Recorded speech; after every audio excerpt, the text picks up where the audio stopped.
Happening, fellas. Yo, bros, we back.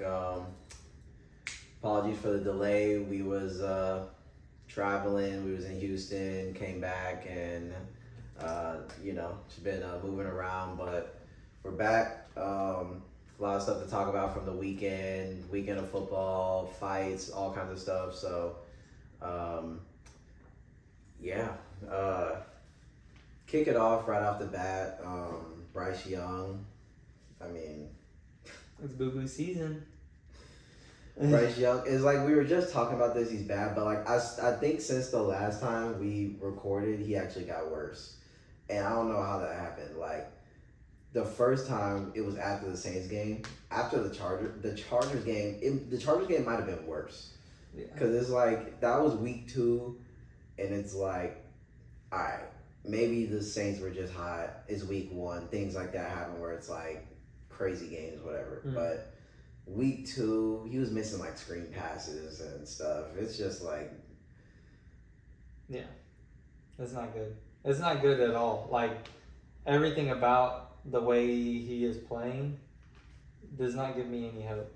And it doesn't help that their offensive coordinator and their O-line is stinky too. Yeah. But he can't make the right read, and even if he makes the right read, he's not able to get the ball where he doesn't know how to like, he has no touch. He has no feel.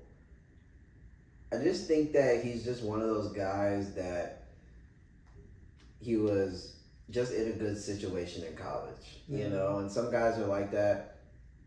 A lot of these rookies, you know, they play behind such a good offensive line in college, especially if you played at Alabama, you played at, you know, these big schools. Michigan. Their offensive lines are walls. Like you watch some of these like Bryce Young highlights from Alabama, just watch, he takes the snap and it's just a perfect, like people aren't even getting back there. So he's able to do stuff, scramble around, and then when he got outside, the linebackers and stuff weren't sometimes fast enough to like really be there, make a play. You get to the NFL, like you got like they're fast, man. It's different, and I think seeing him do that hop pass, that jump pass to try to get it around, and I don't see it personally working out anywhere, to be honest. I think he's done in Carolina. Yeah, Carolina's done. I just don't see them bringing him back to be the starter. They're saying there could be like, people are just throwing out trade scenarios and stuff, but there was like a 3-way trade with the Rams and the Dolphins or whatever, where it's like Bryce Young goes to the Rams, Matthew Stafford goes to the Dolphins, and then the Panthers get a pick from the Rams and the Dolphins or something. Like they get like a second and a third from both of them or something like that. Some like 3-way trade. So it's like Bryce goes somewhere, you know, Matthew Stafford goes somewhere where he can like win again, basically. But the Rams' offensive line is not that good either. Stafford has to like move around and do stuff and like, you know, take some hits. It's like. But he'd have Cooper Kupp, Puka, and Kyron. If you can't cook on with Puka Kupp, Puka Kupp. If you can't cook with Cooper Kupp, Puka, Kyron, like you might as well pack it up. You know, honestly, go work at Canes. Like, you know, he looks so tiny though. He actually looks small. I was thinking about it. Kickers, right? Like kickers, they don't look like a wide receiver or something like that, right? You know, some of them look a little unathletic. Maybe they got like a dad bod going on or whatever. Them big ass chests, right? Tiny legs, or they're like maybe just like super tall or something like that, or whatever, right? You can tell that they're not like a skill position player, but it's like even Bryce standing next to like Younghoe Koo. It's like he looks small compared to even like the kickers and punters and stuff. He's standing next to his running back, and you're like, where he's like hiding behind his back almost. It's just like he looks super tiny. Like Kyler being short, but he has like he doesn't even look that tiny. Yeah. It's like Kyler when he puts the pads on and stuff, right? He cooks. But that's the thing. Bryce Young doesn't have something that makes him elite. in any way. He's not super fast. Obviously, he has a weak arm, noodle arm. Isn't able to make any like crazy throws. Can't read the pocket. Can't no pocket presence. There's nothing that makes him like you're elite at a small size. With that small, super skinny arm, super skinny legs, it's like looks like he's. Remember that video from the off season when he was wearing the backpack one of the training camp? I mean, this dude just looked like he left the freshman center at high school or something. Like you're just like, this guy plays on the team. I don't know, bro. Like I just don't see him really making it. He's shown me nothing to be like this guy is somebody that's gonna cook in the NFL. No size, no nothing. The Panthers are just terrible. Panthers are terrible. Half the blame is on the organization. They've been trash. Their owner, he doesn't even like know anything about football. I think their owner is just some rich guy or something. That David Tepper dude. Yeah. He has like no football background. I think he's just rich, and then he just like bought the team, and he's like impatient. He doesn't really know how like football works, so he's impatient and stuff. And he's like, I want the team to be good. So that's why he's like firing coaches after 4 months. Yeah. But he doesn't realize you fire a coach in 4 months. You're every time. Like, how many coaches have they had in the past, like, 4 years? Like, 7 or something? Like, it's ridiculous. That's not how it works. You hire a coach, you let it rock for a couple years, see what's up. Then after that, maybe if you're not getting some whatever. But he's too impatient. He doesn't know anything about football. He gets too involved in the picks and stuff like that. Yeah. It's just... And trades away the fucking best players for nothing. And Right. then trades away the picks for nothing. Right. And, like, what are you left with? A bunch of 6th and 7th round picks? Right. And acquires no top-end talent. No. You know, you could tell it's like... But when they do, when they get the top-end talent, they give it away, like CMC or, Right. like, Burns. DJ Moore, Burns. Yeah. Burns is what I was thinking of. And it's like, that's not going to work, bro. But those players don't want to stay, bro. I think Christian McCaffrey came out and he was like, I thought I was going to be a Panther for life. But I think he's really just saying that. Like, Yeah. bro, once San Francisco called him, you know he was ready to get on that jet. Then you leave like that night, then play the next day. He was ready to get out of there. Yeah. He had his uniform ironed. He was like the first Said, day I've of been school for waiting this every dude. minute to go on the field and He was play like, no, football. I wanted to be a Panther for life. You know, somebody come get me. Yeah, he wasn't ready. He wasn't trying to be there for long. Matter of fact, I'm gonna fly my Panther jet. Right. Like, matter of fact, I like just sold my house, so in case anybody's calling, yeah, he didn't want to be there. Yeah, it's a dumpster, bro. And all the quarterbacks that go there, nobody succeeds over Cam's the only outlier. there. Right. He's the only outlier. It's so crazy. Yeah, but that's it. They had like a squad then, though. You know, Yeah. they had like actual players, actual receivers, actual line that blocks, like actual running backs. Like they, like now I feel like this team is kidding. Yeah. Like it just seems like they're joking. Like, like who are we gonna get at receiver this year? Adam Thielen, Deontay Johnson. Like it's like who's running back?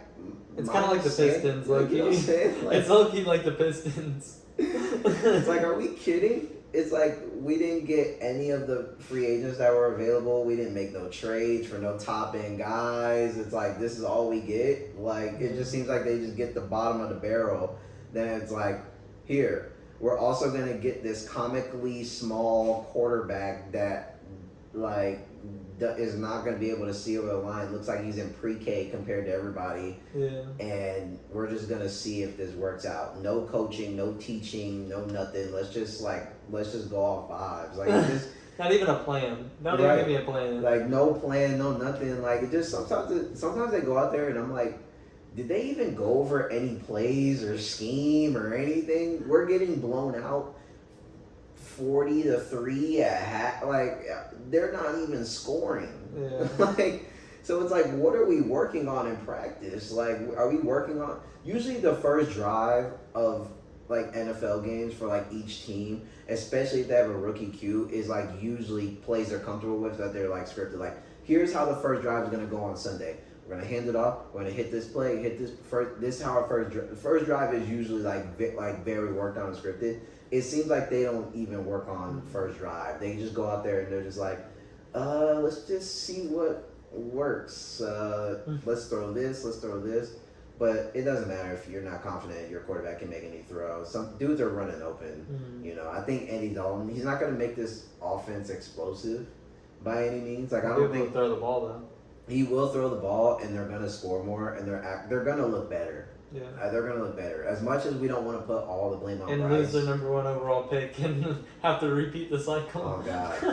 I think that's why people are also mad too, because they're like, okay, like what's really the point of this? Because it's not like Andy Dalton's gonna come in there and get you to the Super Bowl. Yeah. So it's like we're not going to the Super Bowl. Maybe Andy Dalton increases your odds to winning 4 games now. Like maybe y'all win 4 now. You know, and depending on who you play.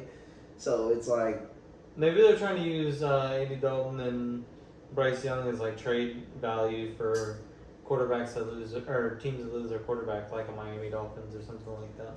I think because if Andy Dalton comes in and cooks this week, you think the Dolphins call up and see what they're looking at? I think. I mean, it depends on Tua. Yeah. Tua's saying he doesn't plan on retiring, but it's like, come on, bro, you're fried. Like, like, there's no way. Like Tua, like I get it, bro. You want to be a champion and stuff, but it's like let's just pack it up, bro. Yeah, it's like, time to get that suitcase ready. Like it's just time. You're not in a good spot as far as just your body and stuff. And some people are just more prone to having those type of injuries, bro. Mm-hmm. Like it's tough because he's not. I mean, the last game that we're basing this off of isn't the best real. Yeah, it's not a good sample size. Yeah, like that last game was rough before he went out with the injury. Like it was looking really bad. And that drive was good though. He has those games though where it just looks like sometimes he just is off. Yeah. Like really off. I feel like for the most part though he's pretty consistent, but they were starting to cook that drive too. That's what makes it even worse. Yeah. Like he ran for that first down and he could have just slid and had it. Right. But then he dives into fucking Hamill's shoulder and it's dies. like, what do you even think was going to come out of that anyway by diving in and trying to pick up what? You weren't going to truck him. You're not hurt, bro. Yeah. Like, you're not, like, built like that to be able to, run over somebody. You're not Cam Newton. Like, relax. Plus, if you already know you have them injuries, like, I ain't running head first into nobody. I don't care. Especially if we're down by that much. It's not like it was like a super close game where it's like this touchdown, this first down is needed. We need to win the. Yeah. Bro, they were down by like what 20 already. Like, bro, they probably weren't winning. It's already like kind of a it's just a L night. I would just go down, Chalk play it the next up. play. Yeah, chalk it up. You already know you get concussions, like. But then it's just weird. How do you go about Tua? Like, even if he does come back, then it's like, okay, like, it's like every play you're scared. Like, he gets sacked, you're like, is he going to get up this time? Like, I don't know. Like, bro, if I'm Tua, I would already deleted Miami Dolphins number. They wouldn't even be able to find me. I would already change my number. I would already be in Hawaii, feet kicked up. I'm up 200 mil. Yeah. Like, 200 mil. I gave him my all. I have some good plays, some good highlights in there, but it's crazy it's Andrew Luck retired and Tua won't. Exactly. Andrew Luck was like, I'm getting beat up. The O-line hasn't been good. I'm not liking where I'm at mentally and physically. I'm tired of rehabbing every year with injuries. I'm out. Yeah. People were pissed at the time, but hey, bro did what he needed to do, and he's out of there. But the difference with Andrew Luck, it was like kind of random. Like Tua, like people were like, no, like if you retire, like we get it. Yeah. Like if you retire, we're not gonna be mad. Actually, if like, you never play contact anything ever again, like cool we're okay, bro. Like we know we was mad with Luck, but like with you, we've seen you like on the ground going crazy a couple times now. Like we're okay if you take a step off, bro. Like it was cool. Like and then I could see the Dolphins calling up for Bryce Young. I mean, why not? He was a first overall pick. So, there's got to be something in there, man. I say they'd go for Andy Dalton before Bryce, but they might go Bryce. I mean, I just feel like Andy Dalton's like, it's like that Jacoby Brissett thing where it's like, even if Andy Dalton goes to the Dolphins and he's like good for a year, like how long? You're not really getting any future value there. Yeah. You know, it's like. But then they could draft somebody next year. Not if Andy Dalton's cooking, which I strongly believe if Andy Dalton was Miami Dolphins, he would actually cook. He'd actually. I mean, you just gotta throw it to Tyreek. It's really not that hard, but yeah, I don't know. I just don't. I don't think. I don't know. I don't really see where Bryce. There's probably something in there, but I haven't seen it, to be honest. I haven't seen any glimmer. Nothing has made me be like, there's, you know, underneath all that ugly. Right. But I know, and look, but listen, hear me out. There is no hear me out right now. It's just kind of like, sorry, bro. Can't even get mad at the head coach or whoever pulled the trigger on it. I guess I know people are mad because like other quarterbacks have had like a longer time to prove that they were the guy or whatever. But I mean, other quarterbacks, even though they were bad, you still had something where it's like, okay, but he threw a nice touchdown here, and he threw a nice touchdown there. So maybe they keep you on the ropes because it's like, okay. You see how this whole Zach Wilson though, because Zach Wilson, they let him go out the starting lineup quick, right, and then kept him in as a backup, right, and it's like even Mac Jones probably stayed a little bit longer than maybe he should have, but it was like Mac Jones' rookie year was like low key kind of balling, so it was like he was balling his rookie year, wasn't perfect, but he was good. He made the Pro Bowl, which I mean, you know, Pro Bowl, how much does it mean? I don't know these days, but. You know, then the next year it's like he's still making good passes and good reads, and we're getting good drives and touchdowns and stuff. He's throwing bad picks and bad stuff. So you're like, okay, why can't he stop doing that? Yeah. But if he could stop doing that, he'd be a decent starter. Yeah. What have we seen from Bryce where it's like if he does that right now, he'd be a good starter from what we've seen on tape. He needs to stop doing everything he's doing because nothing's working. Like, it's just, I don't know, bro. There's no way. The whole Panthers team is unserious. I don't really know what's going on over there. I saw a thing saying Cam Newton might be talking to the Dolphins right now. Cam Newton just needs to stop, man. I don't know. He's like that meme of like that Gucci backpack that's like ripped. Like it's like there's like one string from like it just falling off. Like, bro, just let it go, bro. Like I get it. Like Kaepernick. Yeah, it's like those dudes that are just like, no, I like there's still not that many people better than me. Where it's like, in theory, yes, I'd probably take Cam Newton over probably 3 quarterbacks in the league right now, but like that still doesn't mean you should do it. Like, I don't know. I don't know. I think he should just chill, man. Like, but he'd be dirty with the team. If he plays like he did in 2015. No, not even. I mean, bro. When he came back to the Carolina Panthers the second time, he was trash, bro. He was trash. It was the Panthers too, though. It was the Panthers, but like he scored that one touchdown. I'm back, and then after that he was terrible. Like, so it's like, is he even like, bro? He's been sitting at the table on a podcast for, you know, the past few years. Like, is he really like that? I'm sure he could probably throw better than Bryce Young. Yes. Is he probably better than Daniel Jones? Probably. You know what I'm saying? And there might be like one more, like Bo Nix or something like that, where I'm like, sure, I'll take Cam Newton over Bo Nix. Like, I'll take Cam Newton over that guy. Pretty much everybody else, I'm okay with not having Cam Newton. Like, what about Gardner Minshew? That's the GOAT. I feel like I'll take him over. He just beat the Ravens, bro. Like, Gardner's him. Like, he carried the Colts last year. Yeah, he's actually him. Anthony Richardson wasn't playing.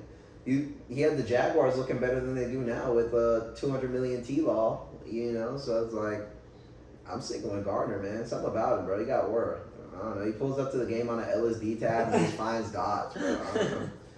Dude's him.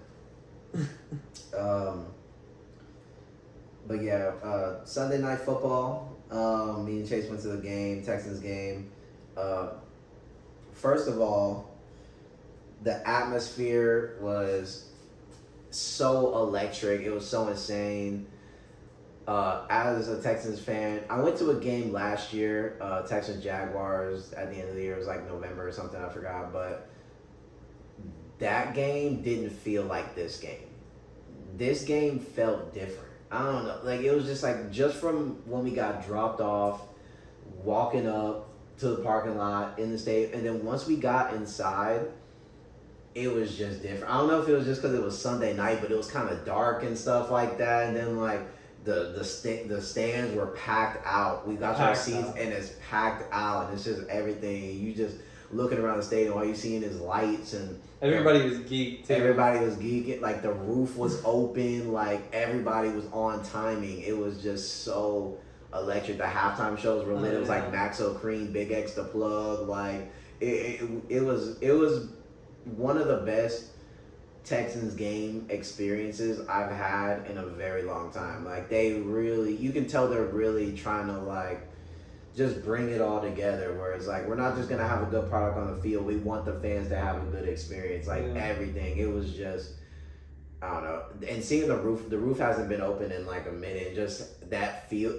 it felt like you were on the ground with the players. Like, it's a little hot, but like you're not burning up, you know what I'm saying? But it's like, it just felt like you were in some arena in Brazil or something like that. Like watching like a soccer game or something like that. Like, you know, I don't know. It was sick though. Like, the game atmosphere was completely lit.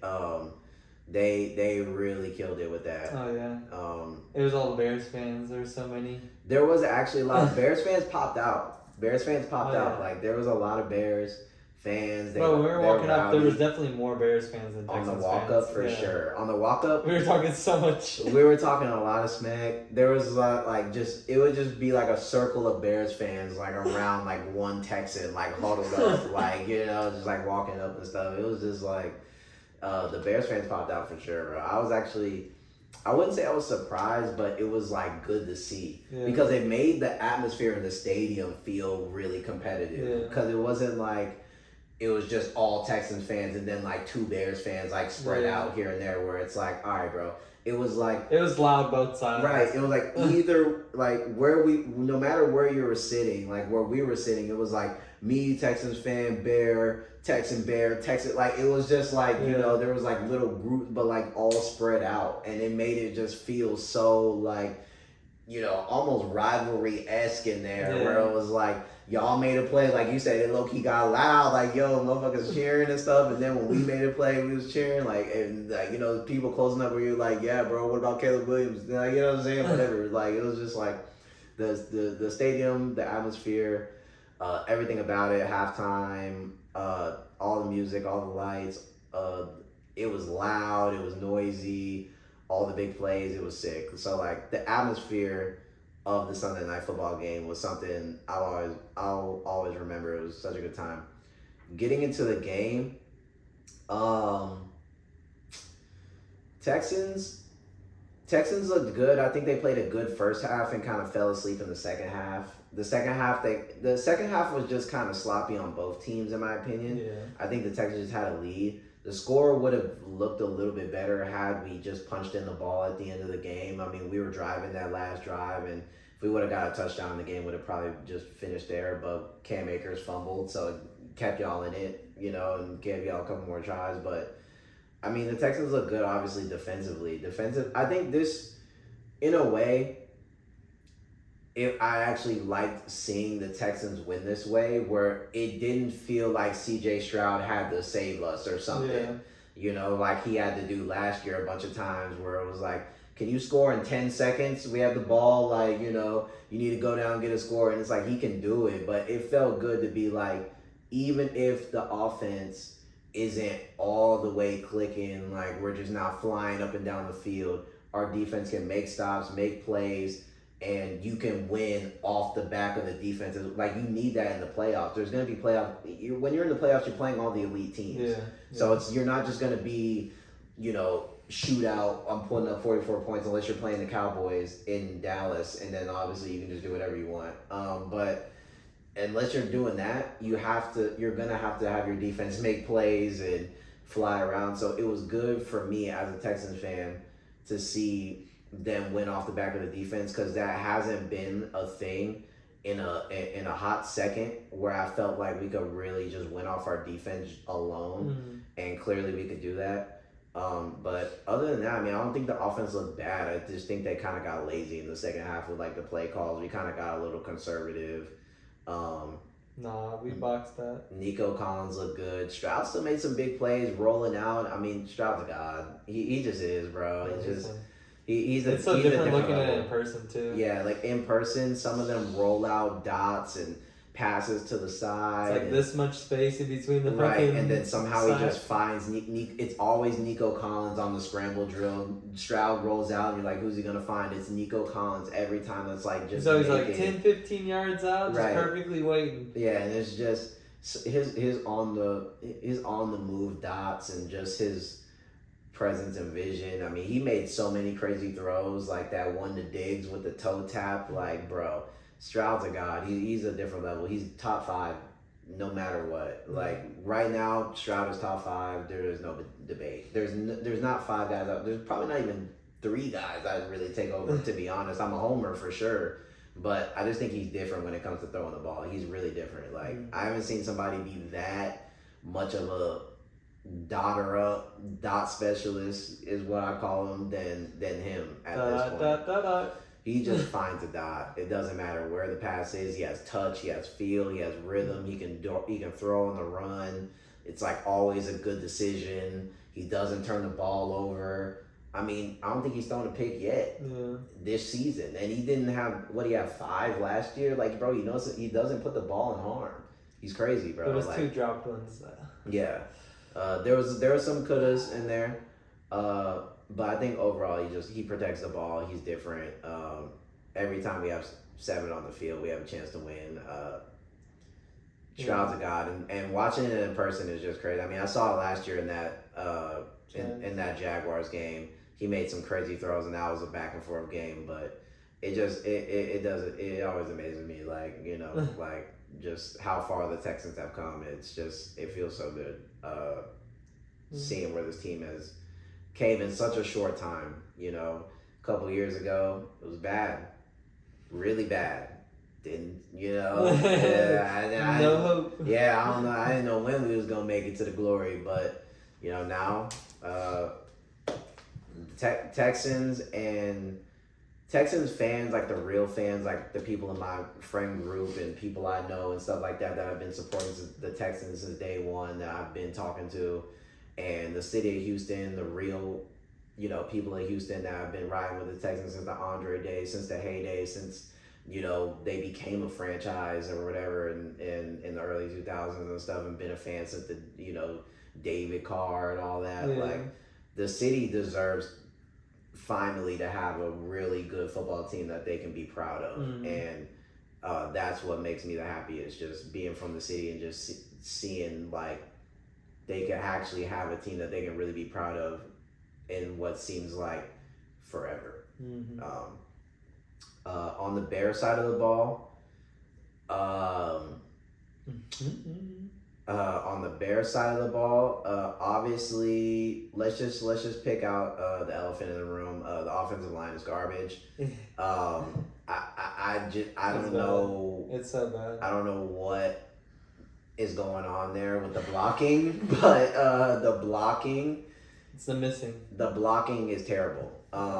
They completely teed off on Caleb Williams. He absolutely got fried back there. Like 36 pressures on 42 dropbacks. Just forget it. We were blitzing. Yeah, I don't know if they figured that out, but and even if we weren't blitzing, like there was times where we just literally sent our 4 defensive linemen, and it was just you could send one and he'd be there. It just didn't matter who we sent. We could drop back. We didn't even have to blitz at a certain point. I mean, they were just teeing off. Anderson, Hunter. These dudes were just back there, lunch line. I don't know what is going on. And this has been an issue with the Bears for a few years now when it comes to, like, somehow we always get to the season and it seems like we've just completely neglected the offensive line.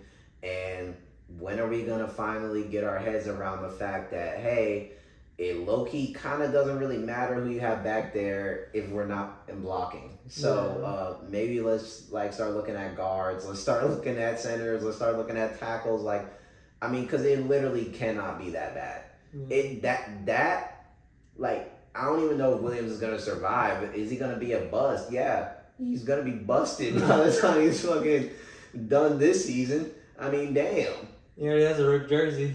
And then 7 sacks, but that doesn't, like, even the plays where he didn't get sacked, he would like release the ball and gets hit instantly. Yeah, like time. He was getting hit literally every play. He had to like peel himself off the ground. Like I don't know if he's been hit that hard since probably his freshman year at USC or high school or something like that. Where it's like, but these guys were different. You know, you got Daniil Hunter looking like a gazelle jumping on this dude's back like a big like.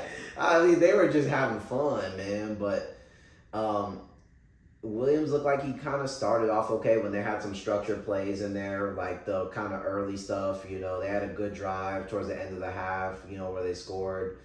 But it just seemed like toward the end, he kind of got happy feet a little bit. The line was starting to get worse and worse as the game. The running game's not helping. And I just feel like he did miss on a lot of throws. I'm not even going to be nice about it. Like, towards the end of it, like, we were there. Like, he was missing bad on deep balls where he had room, or he was trying to hit sideline passes and they're way too out of bounds. He's throwing it at the Gatorade cooler when the receiver's looking around like, what's going on? But a lot gotta get fixed with that, or this is gonna be rough, man. Because that was bad. That second half, it was like sack. I'm like, yo, it was bad. Like, it was bad. And then just looking, because like we're watching it in person, and in person, you know, you can tell he's getting sacked or whatever.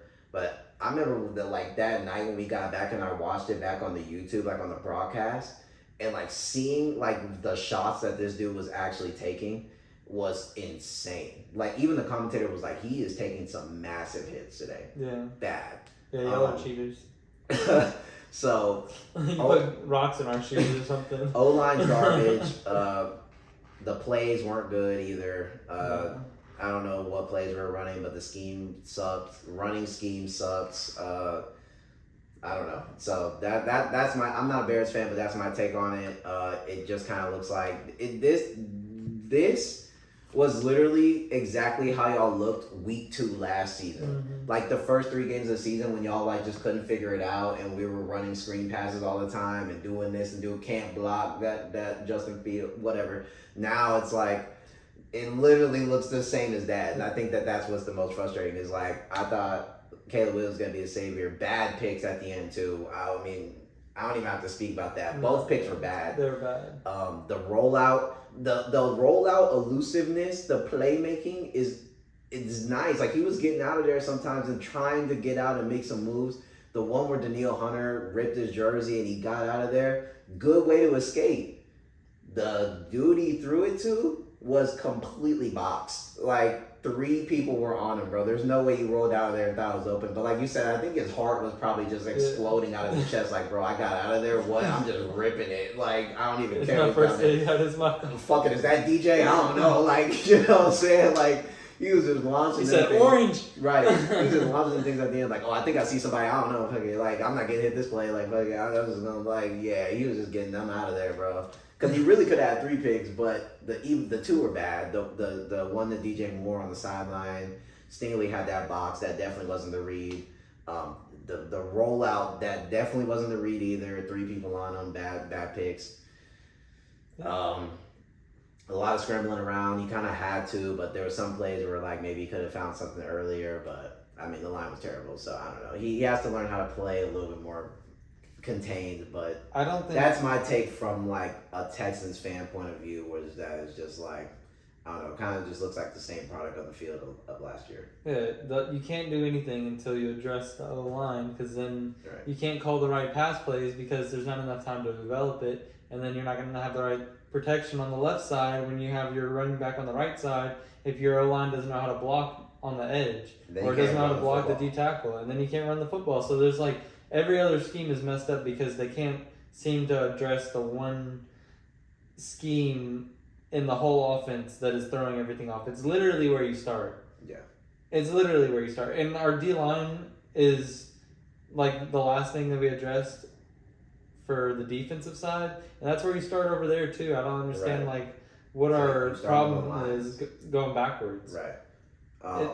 They just, like, Caleb didn't even look that bad besides a few plays. It's just, what are you going to do? What are you actually going to do? Yeah. It's like getting the handoff every play and there's somebody right in front of you. Right. It's the same exact thing. It was literally like the Stewie Griffin, like, Family Guy, where he's like playing football and he's like, all right, and nobody's blocking, he just gets macked by like fucking 5 dudes, and they just like pile on top of it. It's like, that's literally what it looked like on the Bears. Like, once it got to like the end of the third quarter, like start of the fourth, like the second half, it was literally just like, ready to go. Oh, Danielle Hunter's here already? Like, it was just like, there was just no way, bro. And if he didn't have a read in like 2 seconds, it was cooked. Like, and I feel like people are getting on Swift. No, it's not Swift and people, like, I've been seeing a lot of Bears fans like, where's Roshan? Where's this guy? Where's this guy? And I get you want to see like Roshan is a good player, but I'm telling you, if you would have gave Roshan the ball that night, he would have got 8 up too. Yeah. There was literally nobody is running the. I don't think Prime whoever could run behind that line. I think the thing about the Roshan thing is just that Travis Homer had 20% of the snaps. Right. We have Roshan Johnson and we're giving Travis Homer snaps. Right. Like, I understand starting Khalil over both of them. I understand starting Swift over both of them. Right. But like, we're putting Travis Homer over Roshan, and Roshan can catch passes, and he's elusive. Right. Oh, and he fits our scheme perfectly. Oh. Like, if you're gonna have a third back, then he would like be the one that's playing. Yeah. But people calling for that line's terrible. But people calling for Swift's job already, like on the second game. It's dude, y'all don't realize how crazy Swift can be when it looks right. How crazy he actually is. Right, bro. When he was on the Lions, he was literally insane, and the Lions weren't even giving him work like that. Remember, like you see Swift. It was like that with the Eagles too. Right, you see Swift in fantasy. What do you have when he was playing for the Lions? He'd have like 10 carries. 10 carries for what? $1. Like, he would just go crazy. Like, 3 receptions for 60. If he has lanes, I'm telling you, he can go. And if y'all actually call like good, like correctly schemed up fucking screenplays, then like he could actually get the ball in space and like go off. He's a good receiving back. He's crazy. Like, he did good last year on the Eagles, and they weren't even. They were running him like a Bijan Robinson or something. Like, you know what I'm saying? He still did decent, you know? Yeah. But it's like, you can't call for Swift and be like, oh, you know, dude, Swift is dog. It's like, dude, there was nowhere to run. There's nowhere to run. He got the ball, and as soon as he touched the ball, Aziz Al-Shaair was like already in his face. Like, it was just nothing you could do. There's a lot of... And Cole Kmet didn't get the ball, but again, how do you get him the ball? Because you have to have him blocking because nobody else knows how to block. And y'all are blitzing. And it just makes it stack and stack and stack and stack. Like, literally all you have to do is blitz. Right. And there's nothing we can do because there's no time to do anything else. And you don't even have to send like a crazy blitz where you send like 8. You could literally send like a 5, bro. Yeah. Like, have your D line, just and then put one more on the edge. Right, and then send like your strong safety or send like whoever to come in, and you could literally just get this team so off the point. You do it one play and we're 2nd and 22. Right, because Caleb wants to spin around like 3 times going backwards. Then he gets caught back there, and then So like all this stuff combined isn't gonna get us like where we want to go. You know what I mean? But how does it feel being a Texans fan and getting boxed in the second half? Absolutely boxed. Hey, look, man, you go up against good defense. You know, you go up against good defense. Again, we would have scored a touchdown had Cam Akers not fumbled. So would we if they gave us our pick. But hey, you know, things happen. You know. Texans were flying around, man. Texans were flying around, bro. It was a defensive masterclass on both days. It was just actually. It was like the first half was like offense, okay, whatever, and then second half was just like whose defense is just gonna come up with more plays at the end of the day. And Texans were flying around, man. Yeah. They looked determined. Like, I don't know what they was on Sunday Night Football, but.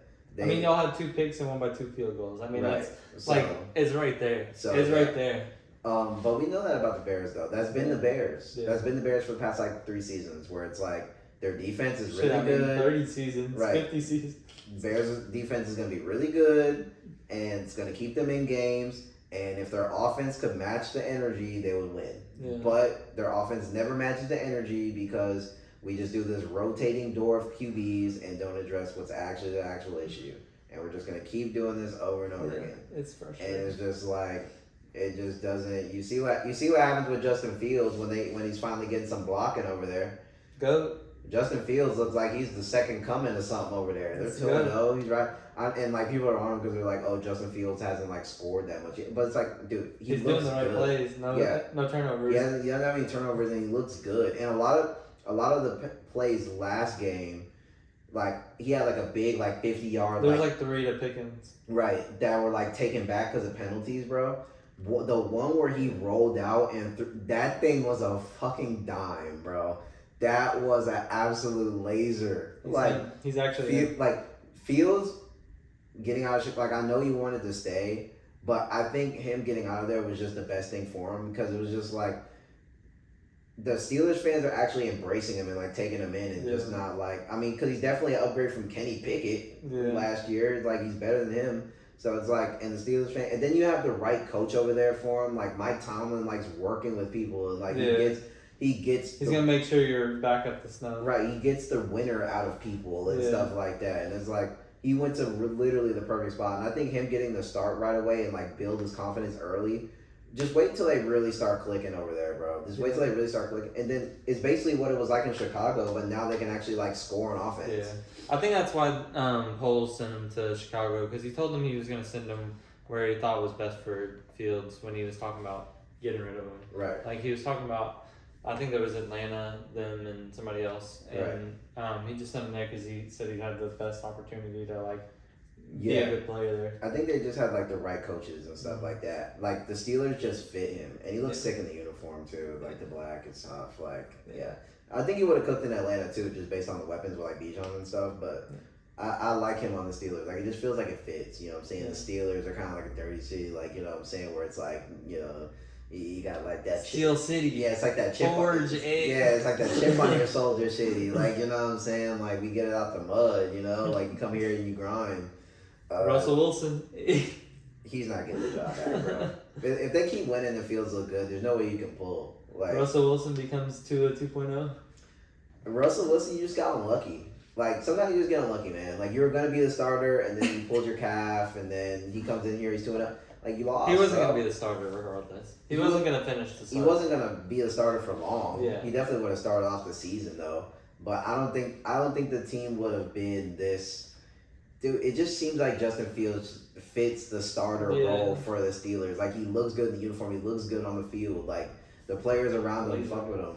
Like, he's good, bro. Like, he's just... Yeah, I mean, you know me. I like Justin Fields in Chicago. Like, I follow him on Instagram and stuff like that. I always thought he was super light. Like, that one video where it was, like, snowy and the smoke's coming out of his, like... the smoke's coming out of his helmet. And he's like, dude... I always thought Justin Fields was swaggy and stuff, so I always thought he was cool. So I was on the Bears keep him and actually fix what's wrong with training. But hey, I guess we're going this way. Guess we don't listen to people that know how to fix a team. But I'm happy for Justin, man. I'm happy for his fresh start. People are just now saying I think him going out.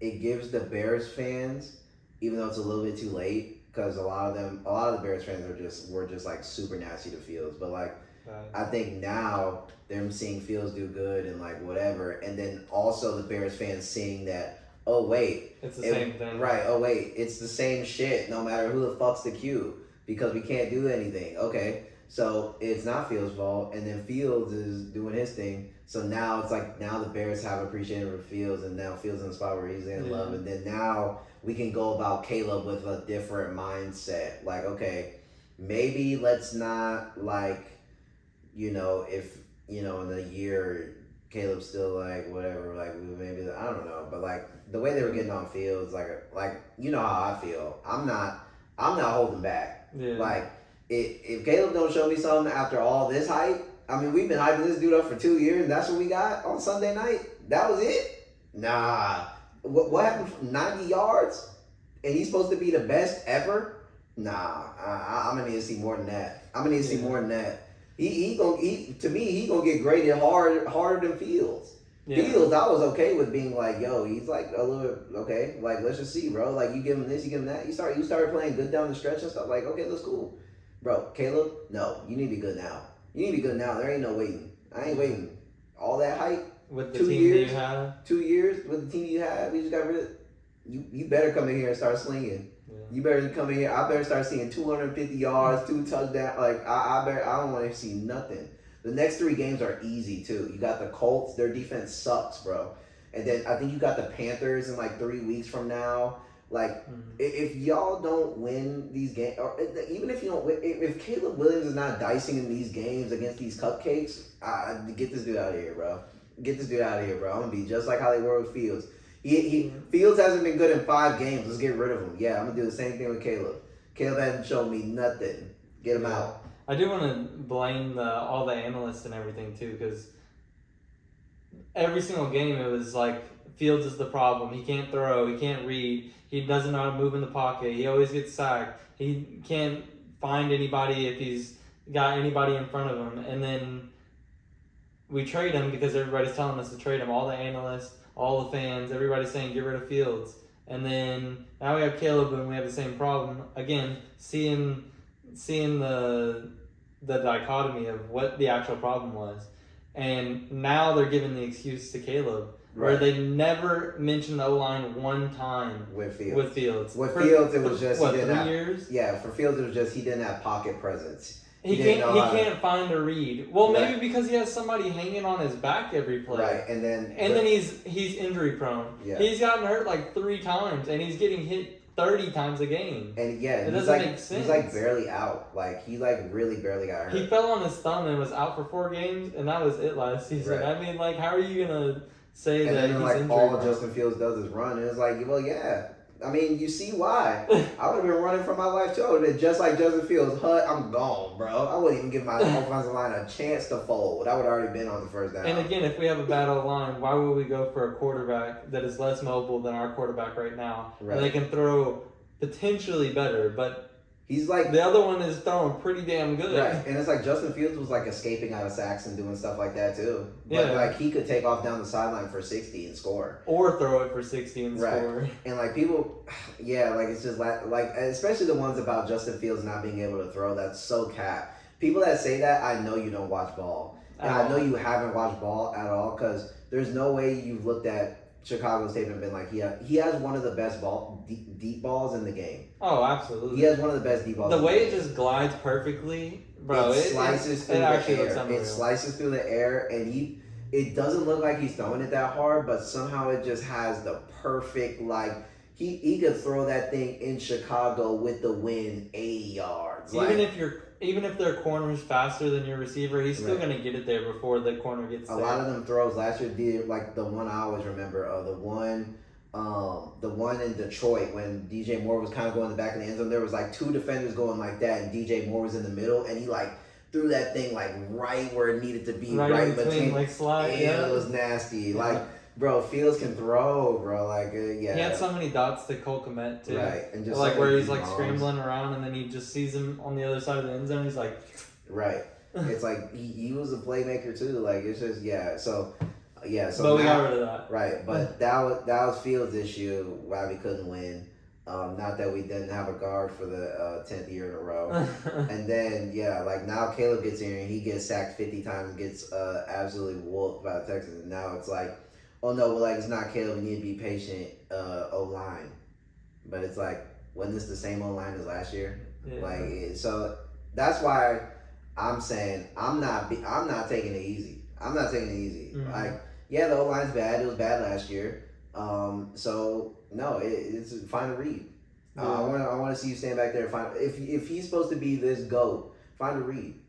If you can't drop back and find a read, then okay, then I'm not impressed. Like, so far, I'm not impressed with all this hype that he's gotten. And maybe that's going to be kind of something that hurts him, is that he did have so much hype for so long while he was in college. Like even in college, what did he go 8-5 at USC? Like didn't get to no playoffs or nothing. Like this is the GOAT. Like the GOAT's 8-5. The GOAT's not like, bro. What are you talking about? Like that's what I'm saying. I don't know. I don't know. It's like I don't want the Bears to be bad, but I don't like Caleb Williams. Yeah. So it's like it brought me joy to just see him get absolutely crushed. But then it's like I want the Bears to be nice. It's like I just don't like this dude, bro. I don't like this dude. So I want him to fail. I'm sorry. I want him to be a bust. It's so bad. Yeah. It would be funnier if he was, but I don't want it to be funny. Exactly. So it's like that's the thing. It's like I don't want him to actually be a bust, but like.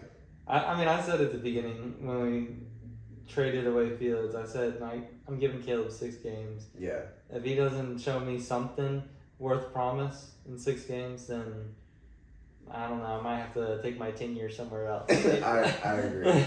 Because it's not like I was just a short-term Bears fan. Like, I've suffered. Right. I've only suffered through these Bears years. Oh, trust me. And we had it, and you gave it away. Right. So if we can't make it work now, then it's looking like it might be an ender on the old Chicago run. Because it's like... Because I'm tired of looking at it. Like, I really enjoy watching our games, even when we suck. Right. But...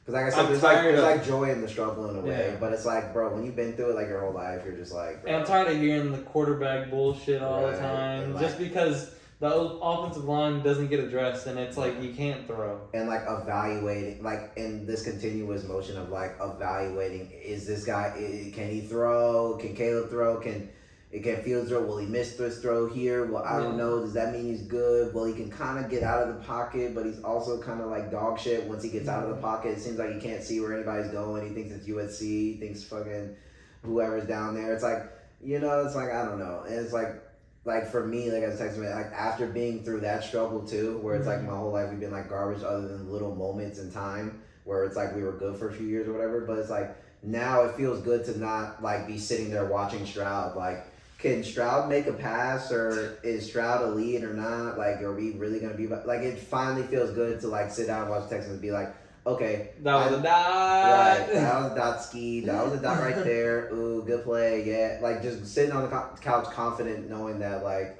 my guy is there. But yeah, I don't know.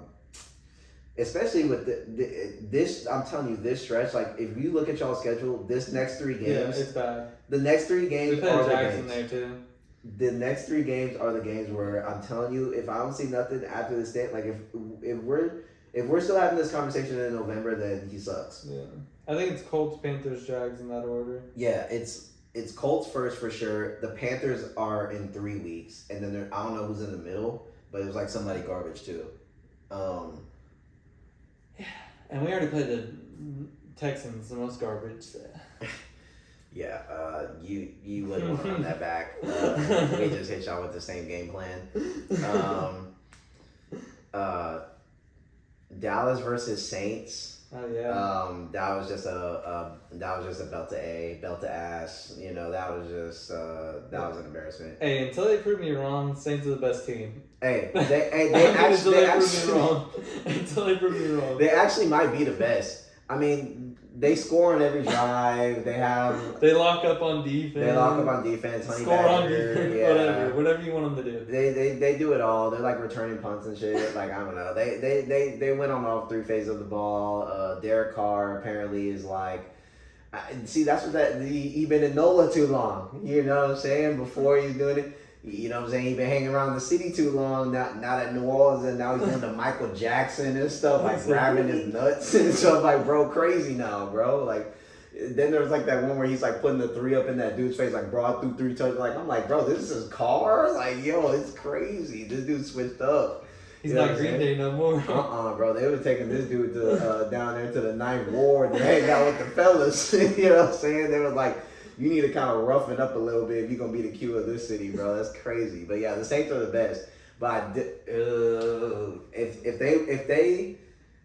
they can pull it off, they could pull it off, bro. They could get to the Super Bowl in New Orleans. Hey, take a little slow week here in the middle, and then just dominate for the rest of the season. Like it's okay. You can drop games here and there. it's the NFC. Like the NFC's not really that strong.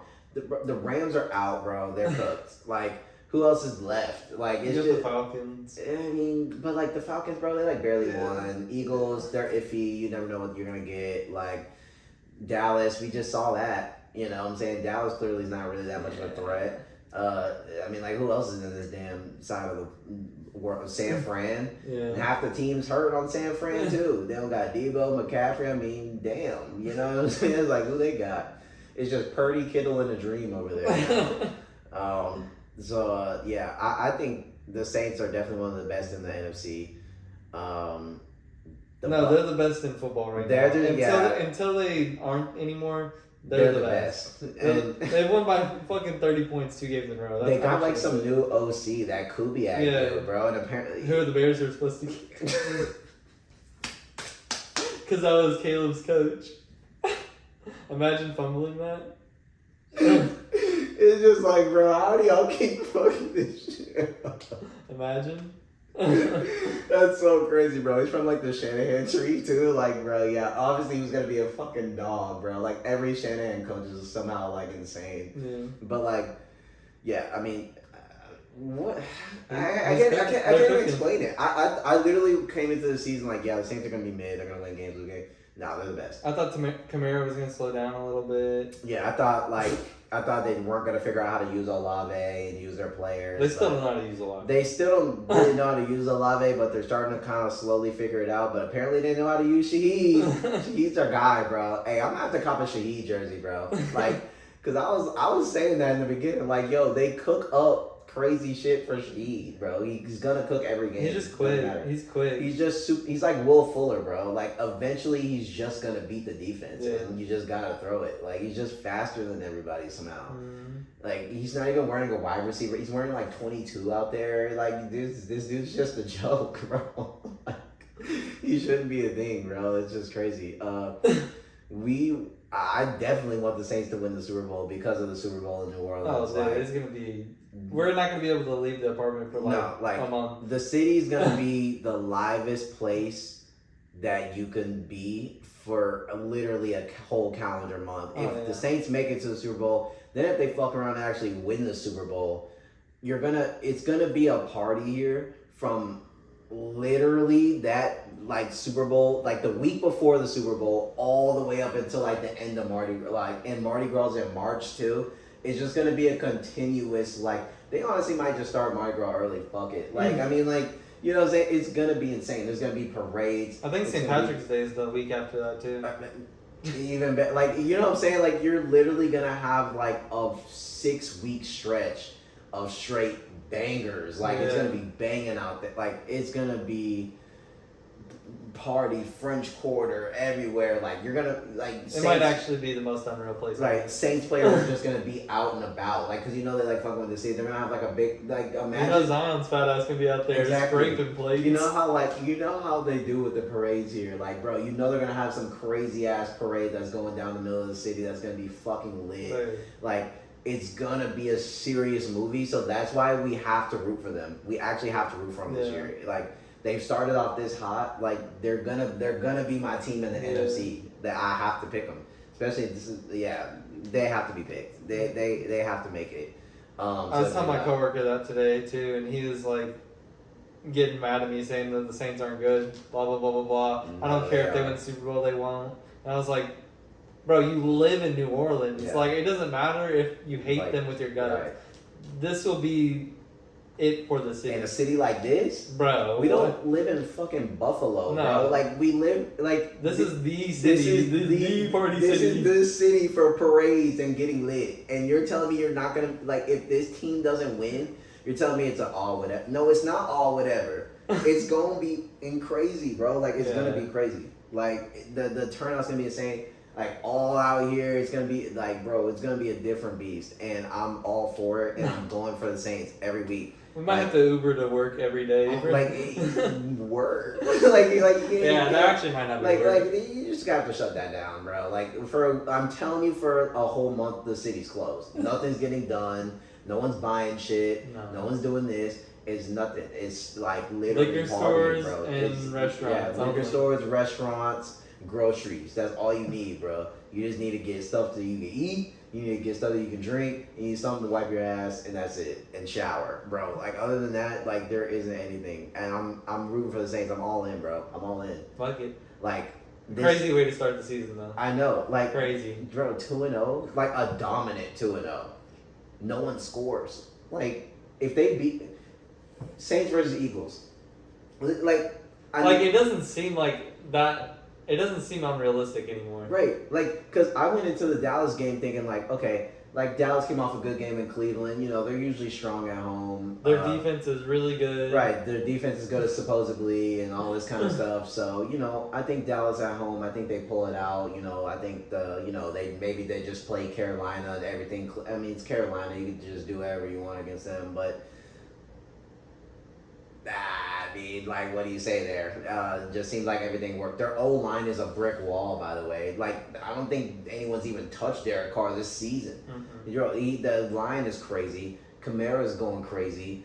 Shaheed, Taysom Hill is doing stuff. I mean, like, then you got Tyrann Mathieu, who looks like he turned the clock back like 5 years. He's like insane now. He has 2 picks. He's hitting crazy too. 2 picks in 2 games. They're hitting.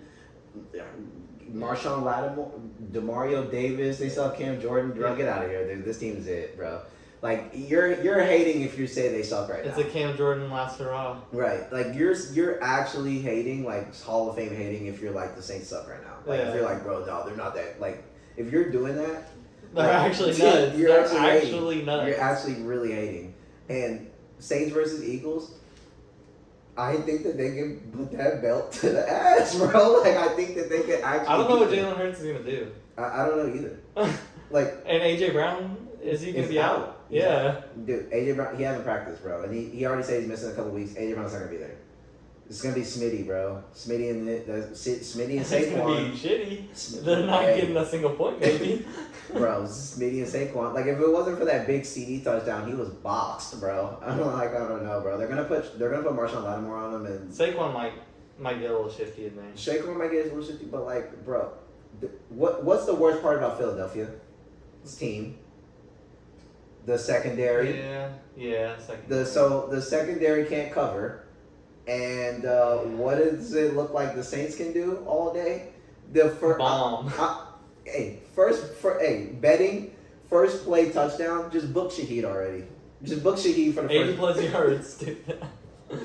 Just book Shaheed for first touchdown score of the game. It's gonna be Shaheed, and it's gonna be a 70-yard bomb on Bradbury on Slay. It's gonna be a 70-yard bomb. It might actually. It's gonna be the first play. I'm literally telling you to book it. Like, it's gonna happen. It's every single Sunday. Every single Sunday. Within the first 10 minutes of NFL kickoff, Rashid Shaheed, 65-yard touchdown. Rashid Shaheed, 80-yard cribber. Like, just book it. Like, it just happens every time. I don't know. I'm thinking the Saints are gonna put the belt on them.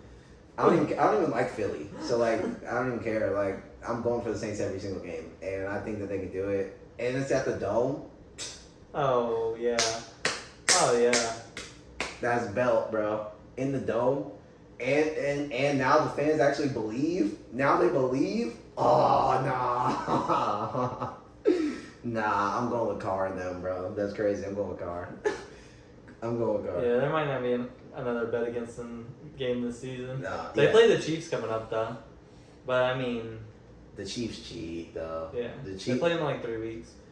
In Kansas City? Mm. Oh, yeah, forget it. They lost that game. Yeah. You're not going to win. But, I mean, like, they could still come out, 5-1? Right. That's a great start, especially. What? That's a great start, especially in the NFC. You win that half of your games the rest of the season, you're automatically right in the NFC. You're making it. Yeah. You'll make it with that, you know. With a pretty good seed. The only team that I think the Saints have to worry about as far as like division is like the Bucks. Yeah. The Bucks are strong, but other than the Bucks, like the Atlanta's good, but I feel like, for whatever reason, I'm just not really convinced about them all the way yet. Like, I feel like they're still kind of learning how to, like, gel. I think the Bucks, like, with them literally being the same team from last year that won a playoff game and now, I think the Bucks are probably the Saints' like biggest op as far as and you know how they play, They'll both bro. make it though. You know how they play though too. Like when the Bucks and Saints play, like they're like boxing and shit. Like might be you know what I'm saying? Baker v Carr For the MVP. 480 and 4 touchdowns apiece. That actually might be a movie game. That's like bro, yeah. The Bucks and Saints, that's gonna be a movie. But yeah, I think that's definitely their biggest op is definitely the Bucks. I think the Saints, they have a good chance to do this thing, do something special, and they need to, because that would be so crazy. That would actually feed a bunch of families. Like that would be a generational banger. The Cincy Chiefs game. I mean, we were watching it, but like we were kind of like about to be like on our way to the game, so I was really just kind of just like drinking whatever, just like hanging out. We already knew how it was gonna end. Right, we knew how it was gonna end. That pick was nice with the one hand and stuff like that, but you know, with the Chiefs, the Zebras get in there and they get involved, man. They get involved like every time. There's nothing you can do about it. My main thing I really want to talk about that game is like, bro, what's up with Kelsey, bro? Like, does he even fuck with this shit anymore? Like, you know what I'm saying? Like, I don't know, bro. I just feel like they look off in general, though. To be honest. Yeah, which is that's like, why I'm like not convinced on the Chiefs this year, even though like that's when they're most dangerous. Exactly. But and they're like still 2-0. But they get such Mickey wins. I know, it's so Mickey every time. I feel like every time you come out of watching a Chiefs game, you're always like head scratching about like bro, like you finish watching the Chiefs game and it's like after like a movie ends on like a cliff drop or something like that, and you kind of like sit in your seat for a little bit and you kind of like look at the people you went to the movie with like, what did we just watch? Like, you know what I'm saying? Like, wait, y'all saw that too? Like, wait, like y'all picked that up, right? Too. Like, okay, like you come out of every Chiefs game feeling like that, where you're just like, what was that last call? Yeah. Like, what they say? Like, they said you couldn't do that, but like in that, like you just come out of there super confused. There's always some head scratcher call, or you know. Or it comes down to like something like the likely thing where it's like his toe is out of bounds, so game over. I mean, it's just like you can't leave it to the little things with the Chiefs. You have to have a clean game. You have to beat them like you have to be up like 20 to like get the win. Like you can't just go in there and just the Saints. Close. Exactly. You know what I'm saying? Hey, you know what I'm saying? Hey. You can't go in there and just. It might be a 40-10. You know, you gotta go in there. You gotta go in there and put that belt. You know, you can't go in there soft, because if you leave it up to the Zebras, man, they're gonna get you, bro, and they're gonna they're gonna favor them, and somehow, it doesn't matter, bro. It doesn't matter where they're at. It's worse when they're at home, though. Yeah. When they're at home, it's even worse. But it seems like Kelsey's just like. Lost. I don't know. It seems like he's lost, and it seems like he's just like not even really like that locked in. Yeah. But I feel like they're gonna win anyways, apparently. Right. But it seems like we're saying this now, and then we're gonna look back in 7 weeks when they're actually like cooking up, and then it's just gonna be like, oh wait, they're like insane again. But Pacheco's out now. Crazy. I think. Oh yeah. 6 to 8. Isn't that what he said? He like broke his leg or something like that, like fibula fracture or something. Fibula. Yeah. So.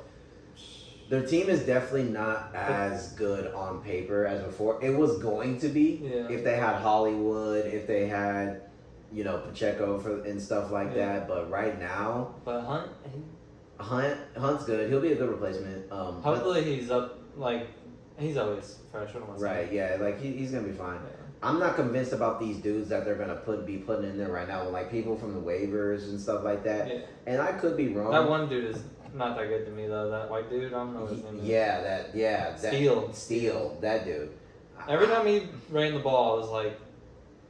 I just yes, he's gonna get probably the volume, but there was just no way I was putting in a waiver ad for and giving up like my waiver priority for. This. I'm like, bro, this dude's. I take Kareem Hunt first. Exactly. I'm like, bro, this dude's not like the truth, bro. Like, let's just be honest. He's just a homer. Right, and he's just like, he looks like a fullback more. You know, he can probably pick up some short yardage, goal line back. Like, I could see him having like a trick play type shit. I could see his stat line at the end of the game being like 10 carries, 31 yards, and like a fallen Mickey Tud. Like, you know what I'm saying? Where it's like. even though he scored a touchdown, maybe in fantasy you come out with like 13 from him. Yeah. You know what I'm saying? Like, I don't know. I don't think he's insane. Yeah. But their team is definitely not on paper as good as it once was, and they're definitely not as good defensively because both of these games that Kansas City's played so far has been down to the wire, down to the end. Patrick Mahomes threw nasty picks. You know what I'm saying? Yeah, their secondary does look good though. It looks okay. It doesn't. It obviously doesn't look as good, but I think it still looks good. Yeah, it's decent, but I think they're getting. But I mean, they have Chris Jones, so you can't ever. They have Chris Jones, but they're getting kind of picked apart, bro. Yeah. Like, you know, I don't think they did a good job on Chase, but I think Chase is just. I feel like he's not locked in. I feel like he's not locked in either. Like, I think Chase is not locked in for another reason, where it's like, you know, he wants his bag and all that kind of stuff, and there was like stuff coming out that he felt like, you know, the Bengals lied to him and all this and all that. So that's why I was saying earlier that the top 10 picks this year are like pretty much all fried. Like they're either hurt or Justin Jefferson's quarterback. Well, Darnold looks good, but before he was like, cooked. Yeah. And then Jamar Chase like barely wants to play. Yeah. Everybody's top 10 picks are just off the board. Yeah. Might as well just chalk it up to keeper. Yeah, and then Tyreek, he might be fried because Tua, so it's like Skylar might come in there and like maybe keep it afloat, but it's like the upside is not like Tyreek 150 and 2 every single week. Like he could still do it because it's Reek, but yeah, bro, fantasy is bad with the injuries, bro. What's going on, bro, with the injuries? That was something I want to talk about, injuries, bro. Yeah. Like. And it's like annoying injuries too. That's the thing. It's not just like I've seen so many where they're twisted around weird. Right. And it's not like ACL done for the year. They're like, this dude has an ankle tweaker and he's out for 3 weeks. This dude's hamstring and he's out for 4. This dude's like thing and he's out for the 2 weeks and this dude's brain splattered on the fucking field. Groin, hamstring, like all these like soft tissue, like weird shit. You know what I'm saying? I'm like, bro, what is going on, bro? All the top players is like hurt, bro. Yeah. I feel like whoever wins the fantasy championship is just whoever's team just ended up being the healthiest. It wasn't even the best when we drafted. These are just the dudes that are left. They're just on this team. Everybody's left is on this team, so he won. Like, you know what I'm saying? It's like, what is going on, bro? Like, it's like getting playing mind detector. Right. Which one's gonna be in? Yeah. Which one's gonna be in? Like, it's like somebody's team wins gonna be like all waiver dust. Like, you know what I'm saying? Because it's like, watch it be whoever has like the players that are hurt right now. Right. Like if your team with like CMC Cooper. I'm hoping for CMC first of all. Like CMC has to come back for me to like get a chance here. Cooper Kupp, I don't know. Like, I feel like I could be fine with that. I feel like I need CMC full power. Like that gives me the chance to get to the championship. Good luck. Cooper Kupp, I don't know. Like Cooper Kupp might be dust. Looky, I don't. But I mean, he just had 30 points and like 20 targets. He's not on IR. He's not, but. Would it have been better for him to go to IR? Like, because like I don't want to play this game with Cub where it's like we're not gonna go on IR, but we're hurt. But like, are we gonna? I'm not gonna start him until he's. I'm not starting him back until he proves it. Yeah. But like, even though it is Cup, it's it's so annoying because like he literally just came off of a 20 target, 100-yard touchdown game, and then it's like the very next, it's like he was like about to do something, I guess, but they were getting beat. But then it's like now he's hurt. It's just like, bro. It would have been a perfect game for him too, though. Right, to like come back because like they would have to play from behind. I would have won. It's just annoying, bro. Like, yeah, it's just it's same thing with Debo too. He was cooking, bro. He had like 118, bro. Like on 10 targets, he was going crazy, bro. Oh, brother, I almost. Brock definitely likes Debo more. Oh yeah, 100%. Why would you not? Exactly. He holds on to the ball, and he's more dynamic, and he can like make him run after the catch. Like, it's really just simple with Debo. Like, you really don't even have to put him on some extravagant route. Like, just get him open and throw it to him, and then he just figures it out from there. He's just insane. Line him up at running back, whatever. Yeah, injuries are. That's a no go. Not Panthers. Thursday Night Football. New York Jets. Patriots. Who you got? Tomorrow. I want to go for the Patriots. But like I want to go. I want to go for the Patriots too. I mean, Garrett Wilson's gonna get boxed apparently. Look, shout out my Dukes, but like I've been hard on the Patriots. I've been hard on them. I did think that they were gonna be looking way worse than they do. They have impressed me so far this season because they won that game that they weren't supposed to win week 1, and then they played hard. They're playing hard, bro. So I'm genuinely impressed. I still don't think they're great, but. Wait until Drake May comes. But they're playing good football. They're playing hard. They're playing till the end. They're flying around. You know, they're giving it their best go, and I respect that. And with that being said, I haven't really been impressed by the New York Jets yet. Yeah. I just haven't been impressed. I don't know. Like, they won the last game against the Titans, but like barely. Then they got they couldn't stop anything against Mason in the Niners. So it's like, what have they really done that's like that impressive so far? Like, yeah, and I don't think their offense is gonna look that great against the Patriots defense. I mean, Patriots defense is pretty much as good as it gets right now. Right. Like, I'm disappointed in how this like offense looks, in my opinion. Yeah. I was expecting this offense to be way more dynamic, way more explosive, and it definitely is out of the line because they're not really blocking that great. It's always the line. Which I said that. I was like, yo, if this offensive line isn't crazy, then this isn't going to be what we thought, you know. It just doesn't look like some of the plays that they run, it just doesn't really look like it's all coming together. I don't really like how it looks, to be honest. So the Jets aren't impressing me. I can really see New England coming in here Thursday Night Football and just fucking them up, like in a way where it's like Aaron Rodgers threw a pick, like They're always stinkers though. It's not gonna be high scoring. It's not gonna be high scoring, but I think this is definitely a Ramondre game, bro. They couldn't stop the run, and Ramondre's him. And Pollard had a good game last week too against them. Yeah, Pollard had a good week. Yeah. Like, so it's like. Now give him a good running back to go against. Right, like you just got crushed by Jordan Mason. You just got cooked by Tony Pollard. Bro, they're just going to hand it off to Ramon. They love doing it anyway. He gets 20 carries a game, and then he gets like 10 catches in the air. He's like insane. He gets every fucking play. Why do you think I got him in every league? He gets every play. Actually nasty. Yeah, like, people underestimate the Patriots. He gets every play, and he's going to get every play on Thursday night because, like, that is the offense. They're going to hand it off to him. And he's actually going to fry because this defense literally can't stop the run. I remember the amount of times throughout this offseason that everybody was telling me that the Patriots had no players. Like, who do they have on offense? And I kept saying, bro, y'all are forgetting about Ramondre. He's actually nasty. Like, it doesn't really matter. Like, they're going to get Drake May, and he's nasty too. Right. But they're going to be good running the ball. Right. And they play hard on defense. And Ramondre 30. Yeah. He plays hard on they play hard on defense, the Patriots. Yeah. I can actually see them coming in here and like beating the Jets, to be honest. Yeah. Like, Jets just haven't impressed me. Yeah, I'll take a 30-piecer for once instead of getting all these 20s while I get scored 180 points against me in fantasy. Yeah, damn. Yeah, I mean, you just went up against Camaro. That's just an auto L. No, I went against 4 players with 30 points. Yeah, I mean, that's auto. That's auto. You can't do nothing about it, bro. It happens, bro. You go against that one team in fantasy that just has everybody that popped. I still had like 135 or something. Yeah, I think I'm like number 2 in scoring. There's nothing you can do. Yeah. Why are the Ravens 0-2? They're having these close games, man. I've been seeing everybody talk about their clock management. Yeah. They haven't been able to manage their time going down the field.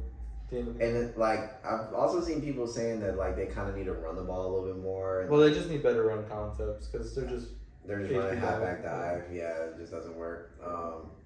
If they just did some like sweeps, like even though it's corny college stuff, like do a triple option with Zay, right? Like fake reverse and then do a RPO or do like a pitch option to Henry, right? That's cooking all day. I just think they need to run more like stretch and more like H-back toss and stuff like that. Like stuff, like stuff that. So I think people think that what he is, you know, he can run up between the guards and stuff. We get that, but I think that Henry, like where he really was different was when you give him them pitches and them long stretches to the outside. I feel like when he can really kind of get going and see it, You know what I'm saying? He's like an old box Chevy. Like it ain't gonna be good out the gate. Like you can get, but like if you can get that Let him rev. yeah, let it rev up. Let the engine start flowing. Then send it up the highway. You know what I mean? Like you can't just start it up and put it on. You know, it's not how it works. Yeah. You know what I'm saying? So I feel like you gotta get going. You know what I mean? And like you gotta give him some opportunities in space. You can't just say, "Hey, take on the entire defense up the middle, linebackers, and go." Like, how much are you really gonna get out of that? Like, it's not like he's gonna like juke around and really make crazy plays. It's like, bro, let him get in space so he can see open field and just pick up speed, gain speed. Then it's like I said, it's like I don't know, but I think they'll be fine. Yeah, they will. I mean, I think there's no way they're not. It's the opposite of what we were thinking about the Saints before, where it's like there's no way they're actually as good. It's like there's no way they're actually as bad. And they're really not, because they should have probably won that Chiefs game. They probably should have won last game too, to be honest. Right. But like they can't be like folding last second and stuff. Like it's not gonna get it done. You know what I mean? But I mean, they're kind of on a run of that right now. What is that? 3 games in a row now? What? Fumbling it at the end. Yeah, like literally and figuratively. Literally. Hey, oh my God.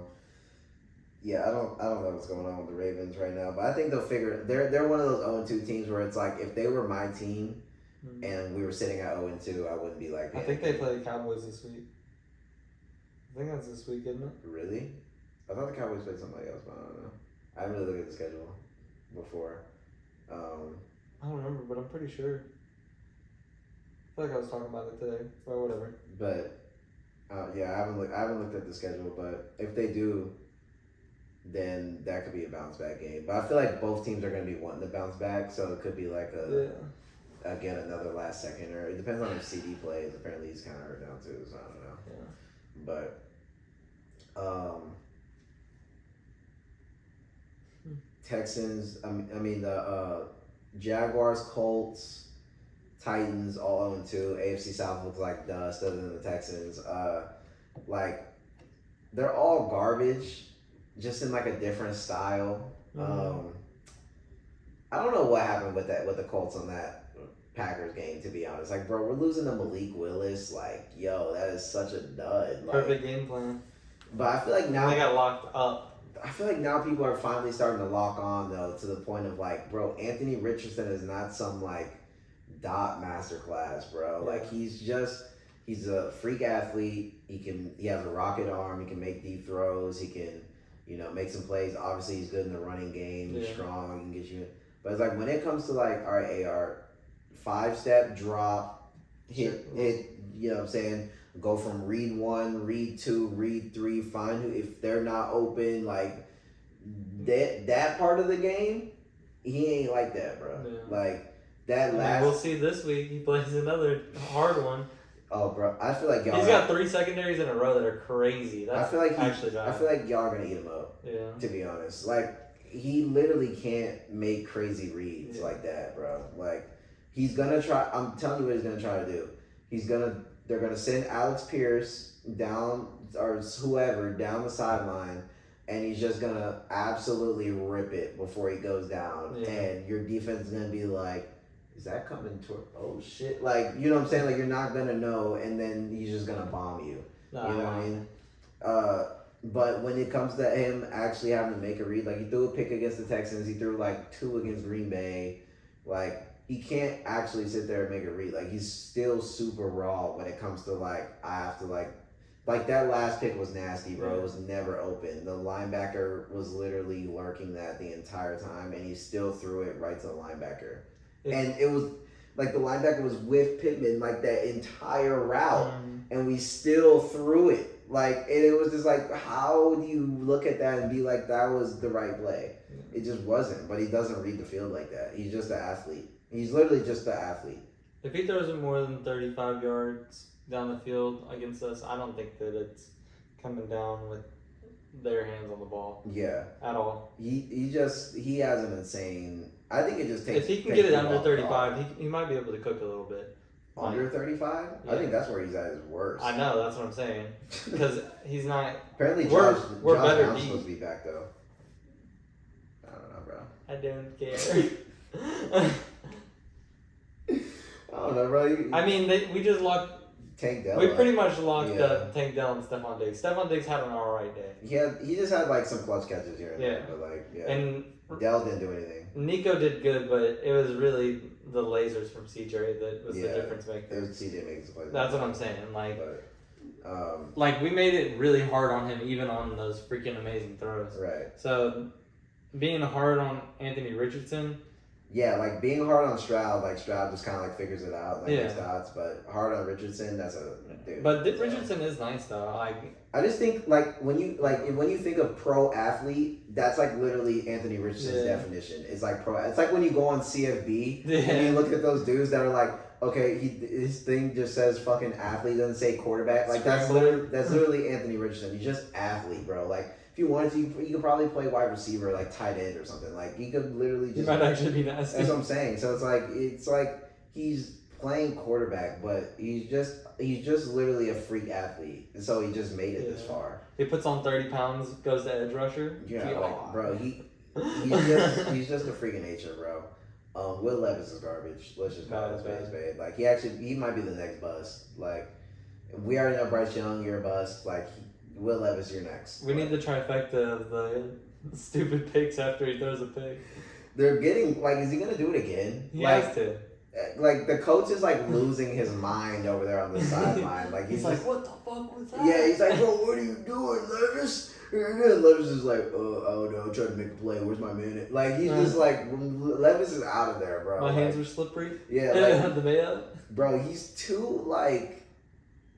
He's doing too much. He's just doing too much. Like, stop doing too much. He's trying to cosplay Mahomes or something. It feels like Will Levis, like he'll start off the game in control, and then something in the middle of the game because he thinks it's got that little evil in it. Right, like something in the middle of the game because he thinks it's going right, and they probably have some type of lead or whatever, where he starts thinking that like, okay, like how far can I take it though?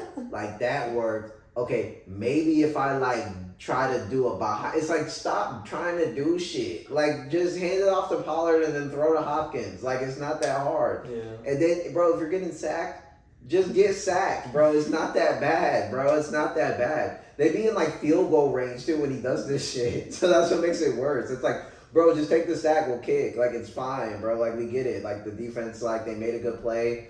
Stop trying to like throw it from your knees and like, bro, you don't know what you're doing, bro. Like just calm down. Like he's like a dog on the leash that you finally let go and just gets the zoomies running around the yard. You're just like, what do you like? You know what I'm saying? Like it's just you just gotta contain that guy, bro.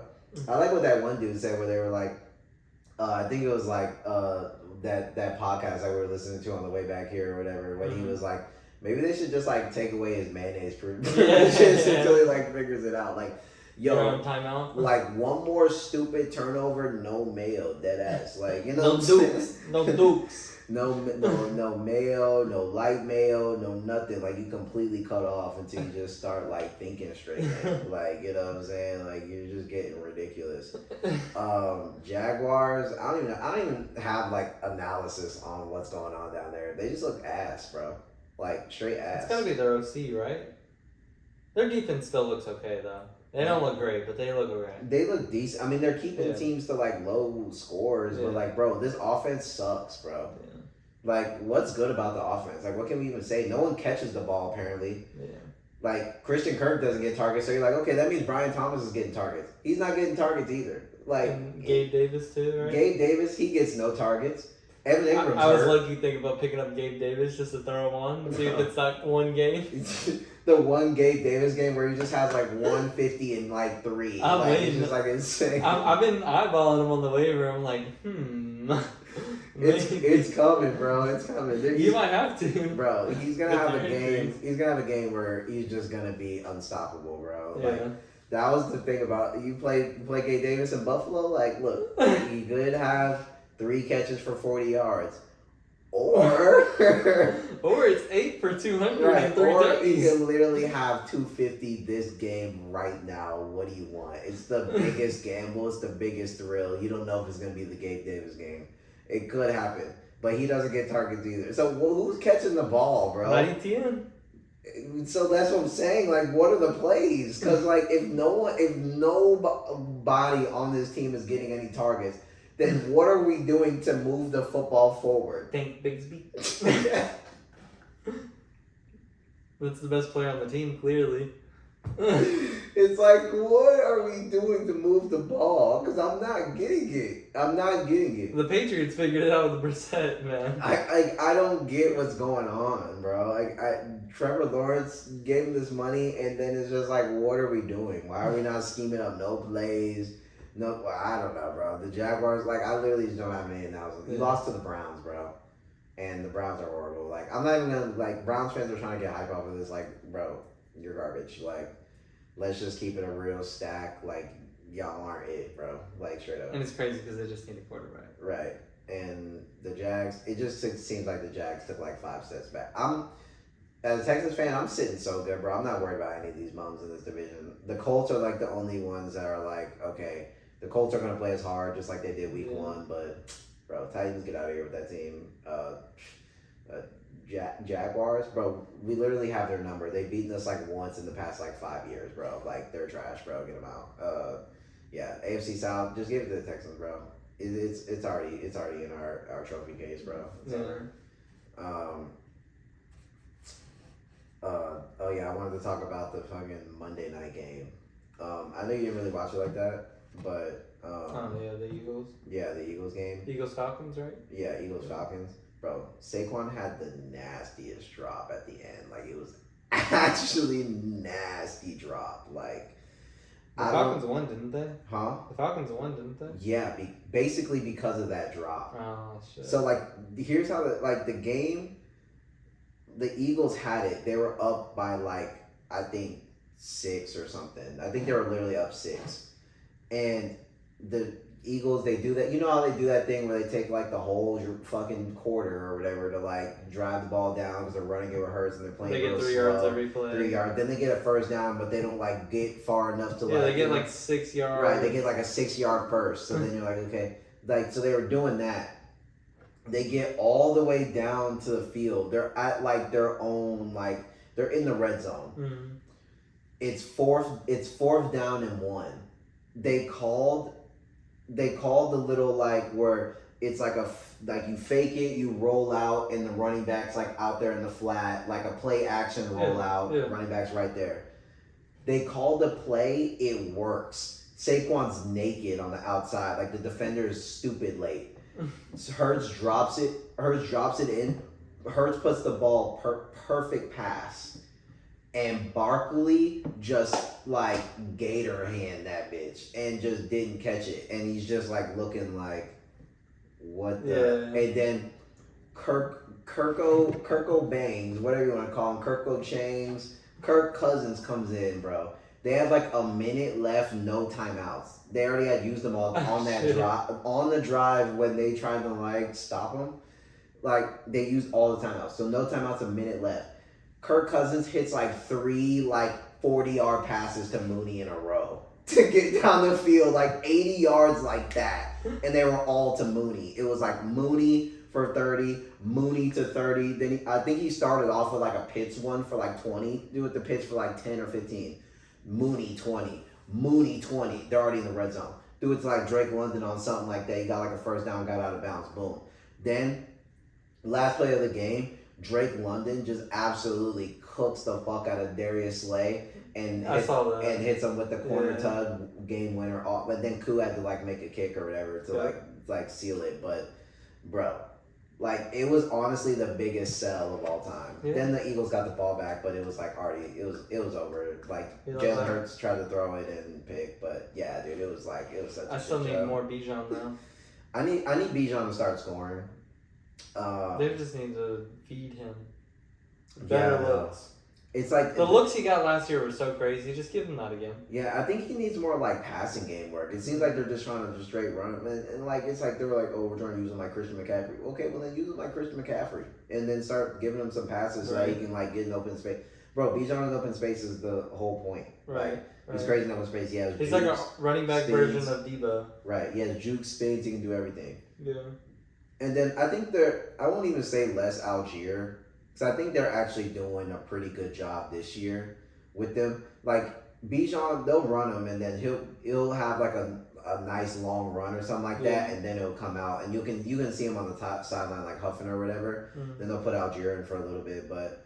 I think it's good to have like a second back, like you know, whatever. But the dude Ray McLeod looks pretty good too. Bro, Ray's nice, bro. You saw he pulled up to the game in like an Eagles jersey. Oh, actually? Yeah, they were showing it like after the game, like after they won. He showed up in like an old school. I think it was like a Cunningham jersey. Oh yeah, Cunningham was nasty. Like an old school Kelly Green Cunningham. But he's on the Falcons. But he pulled up with that whole on and like a do rag and shit like that, bro. It was fresh, bro. It was clean.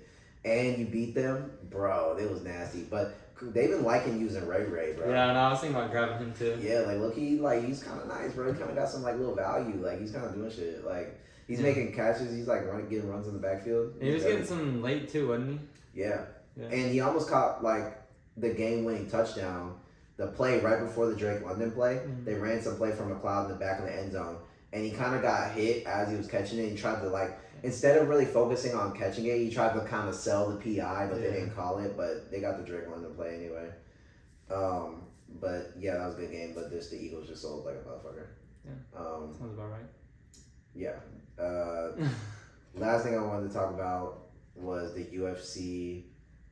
The first the first fight in the Spear or whatever? Yeah, that, like Spear it was the Vegas first thing? event or sporting event. Bro, it was crazy. That looked insane. Like I'm not even like, you know me, I'm not the big like fights guy or whatever like that. I'm not big into like UFC and all that kind of stuff. But that was a clean event. Like all the visuals and stuff like that they were able to do. Like all the temples and stuff right behind. Right. Like, literally right there. Yeah, it was that like. Shit was crazy. It was like that Spear was like literally playing a Street Fighter video game where it's like you could pick your character and then like change the background. Yeah, like where do you like, you know what I'm saying? Like change the fight location and stuff like that. Like it was crazy like to see it like that. And I was very impressed. I didn't even know that was a thing until last weekend when y'all started to like, I was like, bro, you can go inside that thing and like do stuff. They're like, I was like, I thought it was just for like show, like shits and gigs. Like they have like a fucking lobby at the bottom where like some IT dudes work just to make sure this thing's not hacked by like, you know what I'm saying? Some like some dude putting some like whatever on things, some titties or something. Like some stuff in the dishwasher. Right, like some crazy shit on the Spear. Like I'm like, they probably got some like, you know, cybersecurity dudes down there like trying to fix it, but like I didn't even know you could like go in there and like have stuff, which is like dope. All the fights need to be in there. Yeah. The way that looked, like, and the fights were really good too for that event. Like, how could it not be? Right. And that one chick that got her face split, bro. Yeah, the face split was crazy. But them two Hispanic dudes that went at it, that was like the best fight, low key. Yeah. Because they weren't trying to be about no wrestling. Them two dudes was about that action, bro. They was trying to beat they were hand for hand, bro. They was hand for hand, band for band. That one dude with the red, he was starting to kind of look, and then he like locked in, started getting some punches. Like, yo, that was like the most entertaining fight. Like I remember all of us watching that, be like, ooh, hold on, like we was getting hyped, bro. Yeah. That was a good fight. Sugar Sean, I don't know, he just kind of looked like. He got outperformed. I mean, it's just the way that other guy fights is makes Sean not look as good. Right, because he's a wrestler kind of guy, like, you know what I mean? I mean, he's just really good at a lot of things. He's not like exceptional at fight or hands up or straight up standing fighting, but I mean, if you're gonna be on somebody's back the whole time, you don't have to be. Right. He's just like following him around the ring and not giving him any room. So it's gonna work. Take him down. That's a point. Take him down and then hold him down even more. You know, maybe get a couple shots in, and then once he kind of did enough of that, like take him down, get a couple shots. He was hitting him with some nasty elbows too. Right, and then like hitting him with that kind of stuff, and then eventually, like you kind of know based on the timing and based on that you're kind of up. So then at the end he's just kind of running around until he wins. But I mean, I don't know, like. Yeah, Chicken on, especially like once it got towards like the middle of the fight, you just kind of looked gassed out, bro. Like you could just tell he was kind of just tired of like just getting taken to the ground and stuff like that. Yeah. I don't know. Overall, I thought that was like a cool thing that UFC that UFC shit. That shit was nice, bro. All the fights need to be in there. It's in Vegas too. Like fights need to be in Vegas, bro. They have the Vegas arena game or fights all the time too, though. Because they have like the ones with the no crowd, like the Contender Series. Right. I just feel like Vegas is just like the spot. Like it just seems like that's where like fights should happen. Yeah. Like big fights like that. Like it should always be in Vegas. Like with all the betting. Yeah, and they have the better like regulations and stuff for fighting, like where it makes more sense. Like Right. New York has weird laws and all that, and make it super difficult. But especially with like somebody like who runs it over there? Like who runs the UFC? Dana White. Right, and he's like all about like betting and like stuff like that Yeah. too. So it's like there's no other place to do it other than Vegas. Yeah. But In the Manchester United game yesterday, we won 7-0. who'd y'all play? Barnsley. It was a cup game. It was like it was our first cup game of the season, Carabao Cup. It's an English cup, but yeah, we looked nice. Like all out attack the whole game, and Mbappe has scored like 3 goals in 2 games. He's starting to eat up. And I think Bayern Munich in Champions League had like, I think they won like 6-2 or 7-2 or something like that too. Yeah, I mean, I knew Mbappe was gonna start cooking eventually, bro. Like, dude, like Bellingham's back, so. Oh, he finally came back. Yeah. Yeah, I remember you saying that like he's been hurt for like a long time, but yeah. Yeah.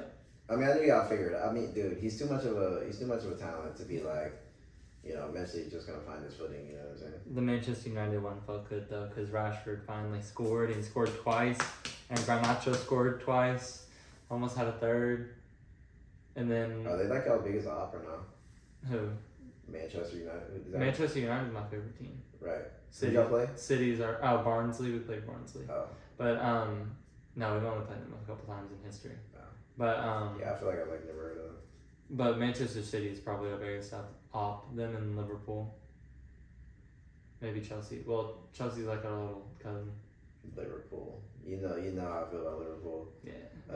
That was like every Hispanic dude in Houston's favorite team back in the day when I was fucking growing up. So like Daniel Sturridge. Yeah. I don't even know any players. They just like walk around. There's like Liverpool. Yeah. Like, oh my god, Liverpool. I'm like, bro, what the fuck? Firmino. Yeah. It took me a while to figure that out. But there we go. Yeah, man. It's been another edition of the Dobros.